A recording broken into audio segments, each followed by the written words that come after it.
Hey everyone, in my last video I showed you how to remove the differential. Today I'm going to show you how to install the differential the easy way on a Honda S2000. Anyway, let's get to it. The first thing you want to do is raise the differential into place. Place the differential onto a hydraulic jack and raise it into place. The weight distribution of the differential will encourage it to tip forwards, so support the front of the differential while you do this. Make sure the differential doesn't bind against the drive shaft bucket locating pins or the propeller shaft, and make sure the differential is still mobile. The next thing you want to do is insert the drive shaft bucket locating pins into the differential. Push the differential to the opposite side of each drive shaft to provide enough clearance to insert the locating pins into the differential. With the locating pins in place, the next step is to reinstall the 4 studs and 4 nuts into the back of the differential. When it comes to reinstalling the 4 studs, you want to be really careful to ensure that the studs are going into the differential straight and you're not cross-threading anything. Having said that, use the hydraulic jack to raise or lower the differential so that it sits as evenly as possible with the rear mount bracket. Line up the differential until the holes are aligned with the bracket and thread the studs in by hand.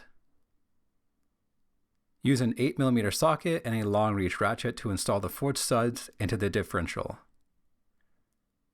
Tighten the studs until they no longer turn and bottom out into the differential. When the studs are fully installed, there should be roughly 13 threads poking out beyond the bracket. Use a 17mm socket and a long reach ratchet to install the 4 nuts, securing the differential to the rear mount bracket. Torque the nuts to 54 foot-pounds. Once those are tightened, you can remove the hydraulic jack. Now it's time to reinstall the drive shaft or axles to the differential. Remove the handbrake and spin the drive shafts until they line up with the differential. Install the 6 drive shaft bolts and nuts for each drive shaft and lightly tighten them.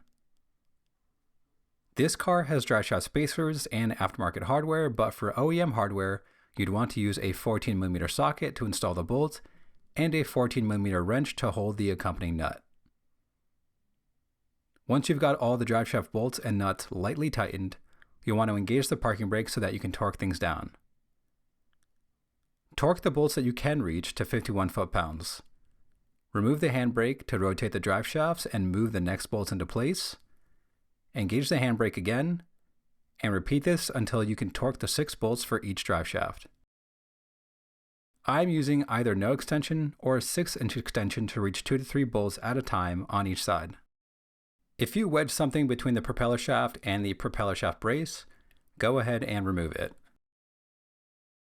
Similar to the drive shafts, you'll want to remove the handbrake and spin the propeller shaft or differential input flange until the two are aligned.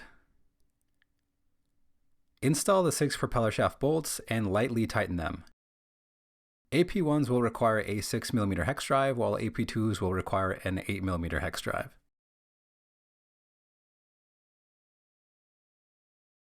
Once you've got all the propeller shaft bolts lightly tightened, you'll want to engage the parking brake so that you can torque things down. Torque the lowest 2 bolts to 24 foot-pounds for AP1s or 36 foot-pounds for AP2s. Remove the handbrake to rotate the propeller shaft and move the next bolts into place. Engage the handbrake again and repeat this until you can torque all 6 bolts. As you reach the torque spec, don't be surprised if you start lifting up the differential.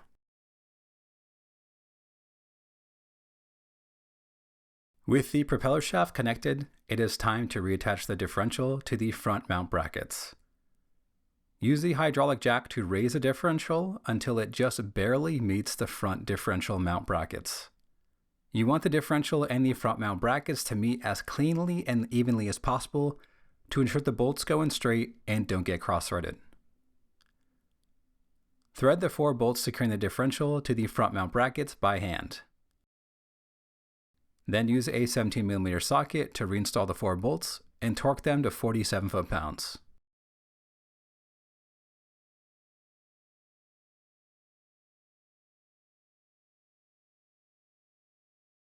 You'll still need to reinstall the rear tie bar. This bar in particular is aftermarket, but the process for an OEM bar should be the same. Hold the bar in place and use a 14mm socket to reinstall the 4 bolts holding it to the rear subframe. Torque those bolts to 33 foot-pounds. Then use a 10mm socket to reinstall the 3 bolts holding it to the evap canister area. Torque those bolts to 7.2 foot-pounds. If you're installing a rebuilt or a new differential, this would be a good time to install new fluid. If you need help doing that, I'll have a video linked down below. Otherwise, the last thing you need to do is remove the jack stands and lower the car back down to the ground. If you found this video helpful, give this video a thumbs up. Otherwise, if you're located in the Bay Area and looking to have some work done on your car, feel free to DM me on Instagram.